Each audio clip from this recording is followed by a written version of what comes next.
Stephen Beasy, driving the shop Demolition E46 M3. We're rocking a 2005, 51,000 miles on it.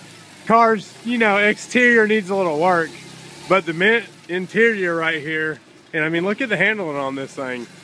Lights still work. It might even still be road legal, I don't know.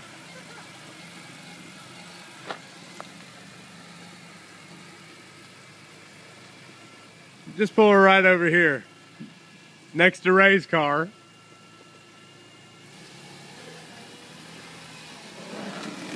Woo, boy, you got some tire rub.